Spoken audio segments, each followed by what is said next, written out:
You know what's funny? The My Hero Academia world seems to have every quirk you can think of, ranging from fire, ice, lightning, wind, and even a stone quirk. But I always wondered, where's the sand quirk? I mean, seriously, in every single shonen anime you can think of, you cannot tell me a single sand user that isn't tough. Crocodile, Gaara, Scorpion, and even the legend himself, Sandman. So today, ladies and gentlemen, we're here to rectify all of that by giving Deku not only an insanely busted sand quirk, but we're also going to be giving him an incredibly powerful tailed beast to go along with that. So with that being said, ladies and gentlemen, grab your snacks, grab your popcorn, turn on that noti bell so you don't miss the next two parts, and enjoy. Hey Deku, me and the guys have been wondering, what's your quirk? You might as well tell us already, Izuku. Or what? Are you quirkless? Because a lot of people have been thinking that, and a couple of rumors have been spreading. Are they true? Are you really as useless as they're saying? Izuku would look up towards the direction of Bakugo, not saying a word, just looking at him, and it's almost as if his eyes were saying a million things all at once. Bakugo, realizing this, would think to himself that maybe he should leave him alone, but his lackeys were already laughing, and he was already 1 foot deep in, so he might as well just go full throttle. Right after that would happen, Bakugo would grab the toy that Izuku was playing in the sandbox, and he would throw it across the ground, as he would go on to tell Deku that he can have that back when he gives them their answer. And so Izuku, seeing this, would just go on to realize that Bakugo's not going to be leaving him alone. And so he would just stay quiet and walk away. But Bakugo would say, "Guess I gotta teach you some manners, Deku," before then charging a small explosion in his hand and throwing it towards the direction of Deku. But before it could even hit him, the sand in the sandbox would proceed to create a shield around Izuku, as Bakugo would be like, "What the? He has a sand quirk? What the heck?" As Deku would just continue walking away, and Bakugo would say, "I'm not done with you. You're not going anywhere, Deku." As from here, Izuku would just walk off, literally not paying any mind to Bakugo, because the Izuku that we get in this timeline has lived through a rough life. Like, he's gonna be having a personality that mimics Gaara, because when Izuku was born, his mom literally died giving birth to him, which, you know, it's really nobody's fault. Sometimes that happens, and it's just an unfortunate reality of the world we live in. And number two, when Izuku was young, at about the age of like 6 years old, he lost his father. What made it hurt most is the fact that he grew close to him, because his dad only had Izuku, and Izuku only had his father. But losing him to a pro hero accident, that made it 10 times worse. And Izuku vowed that he was going to become a hero so that stuff like that didn't happen. He was going to make sure that reckless heroes weren't going to be taking the lives of other people anytime soon. The moment that he becomes a hero, he's going to be changing everything. But he doesn't exactly desire to be a hero in the limelight. If anything, Izuku's favorite heroes are the ones that stay underground, the ones that do night patrols, the ones that just get in and get out. People like All Might, they don't really pique his interest. Although he will admit that All Might is pretty cool, and he's the one exception to his rule.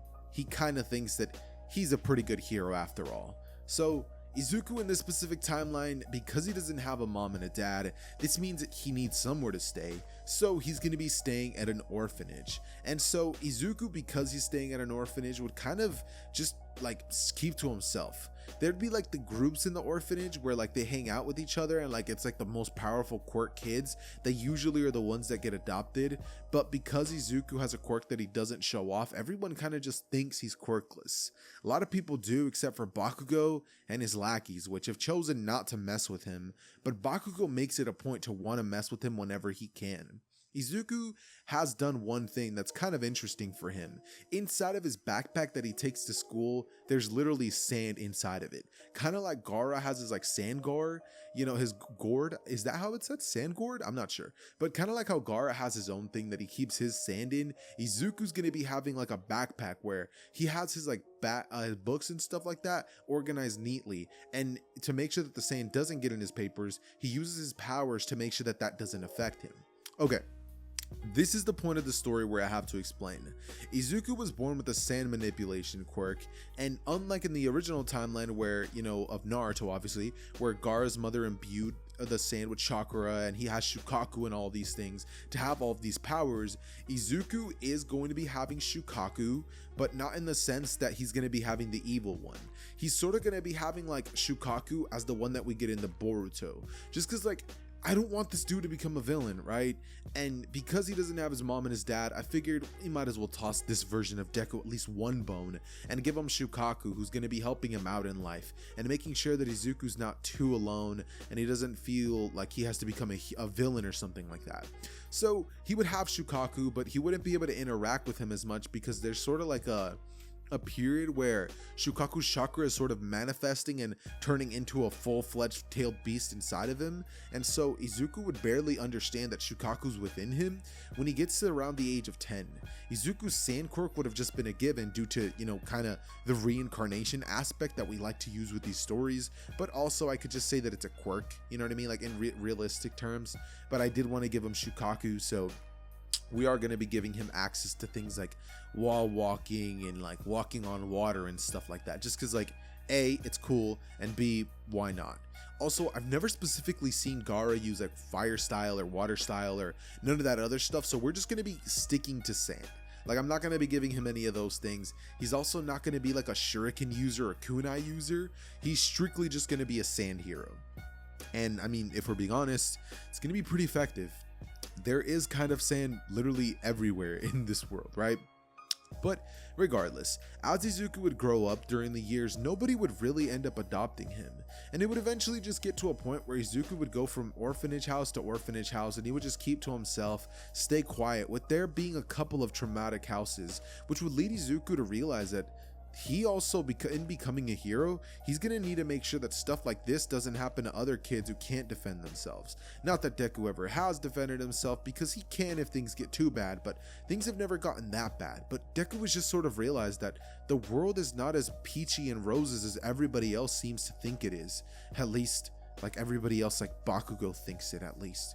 And so Deku, because of all of these quick realizations that he has at a young age, he would just mature at such a rapid pace that it's not even funny. While every other kid is like fantasizing about being hero, Deku's not looking at it as some sort of like dumb play thing. He's looking at it from the serious consequences of him becoming a hero, him being out there, and if he messes up, lives will be lost. Deku's not looking at this like a game. He's taking this as real life.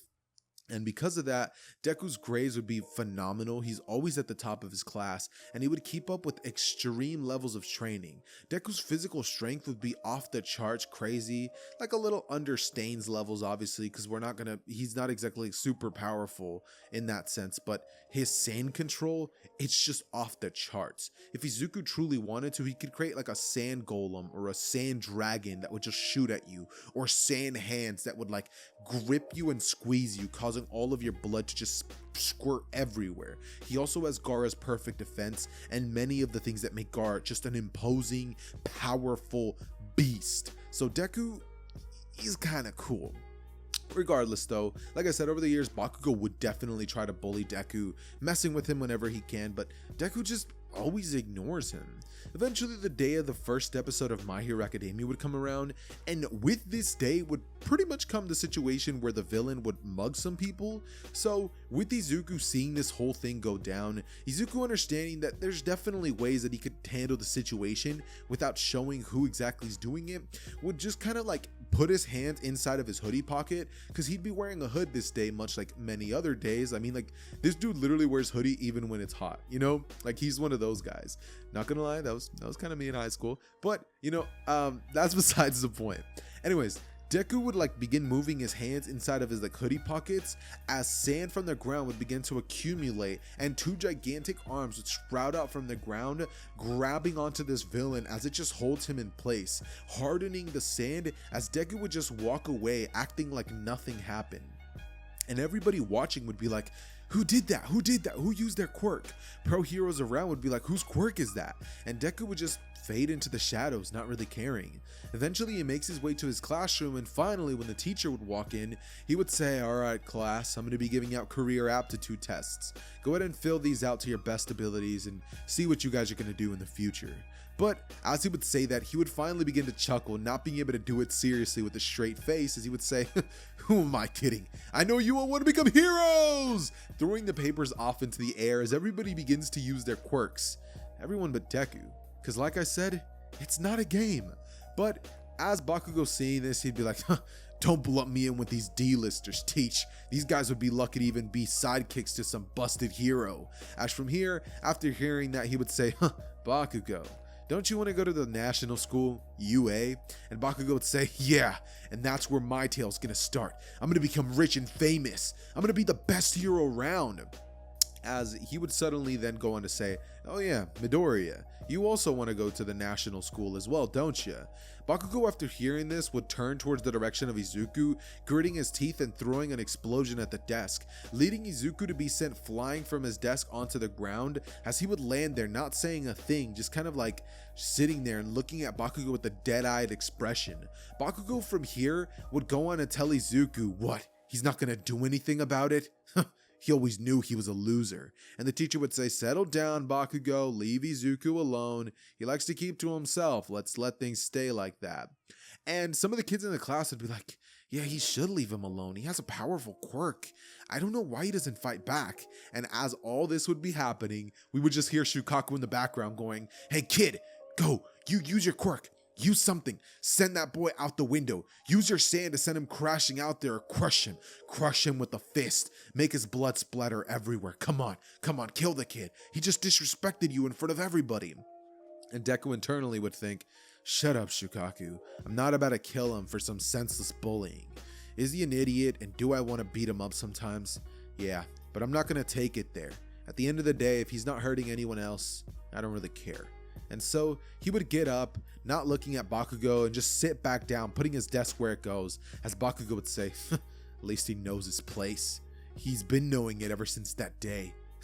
Only time he ever managed to sort of, stand up to me." As Deku, from this moment, would just make his way towards his house, never even encountering the sludge villain, which would mean one of two things.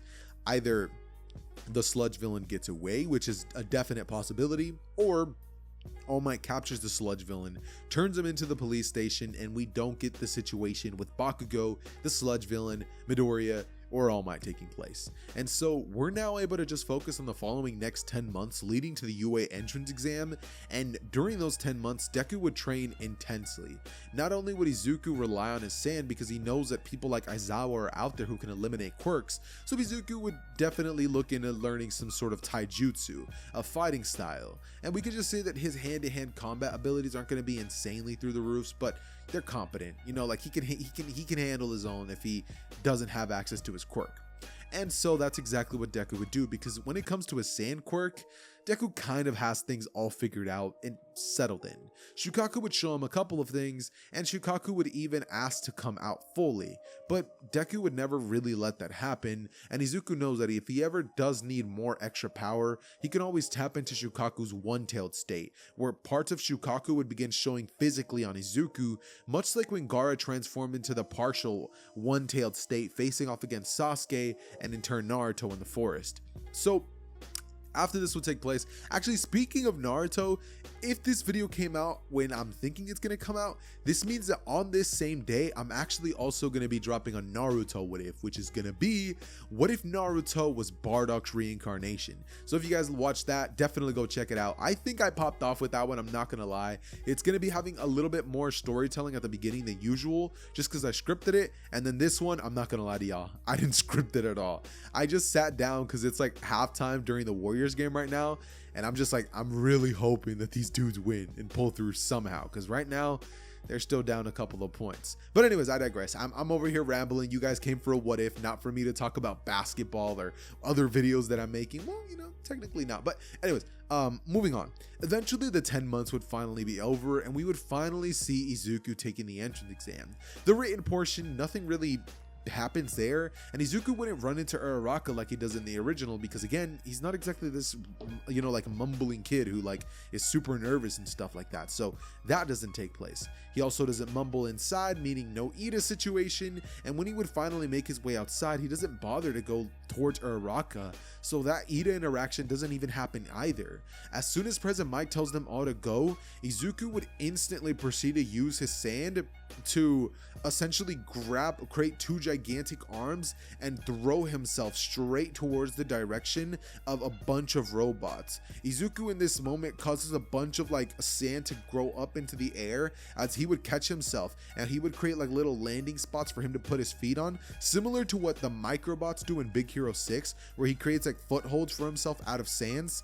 And he would then look towards one of the directions of the robots before holding one hand out, and from the ground a bunch of like little like sand minions would come out, which would begin to beat on these robots. Izuku creates like 100 of them out of sand, and a couple of like Izuku clones would come in out of nowhere, as you know, they just start decimating everything around, with all the pro heroes being like, what the heck? This kid has a sand quirk, he can create clones of himself, and he has such perfect manipulation.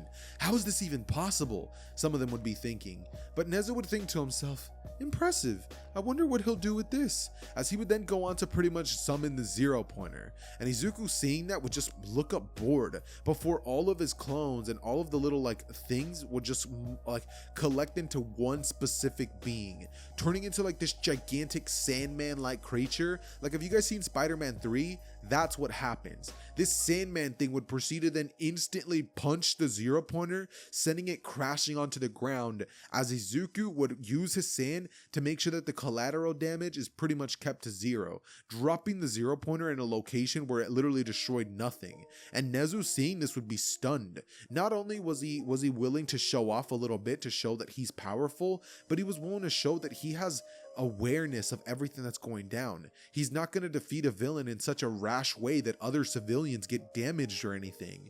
And Nezu is loving the display of power from this kid. Genuinely, he's impressed. And so right after the test would be over, Izuku would just walk off, not really stopping for anybody who's shocked and looking at him, because mind you, Izuku practically took all the robots out to the point where the other examinees that were there with him, they had to go take the entrance exam the next day because there was not enough robots for them to show off what they could really do.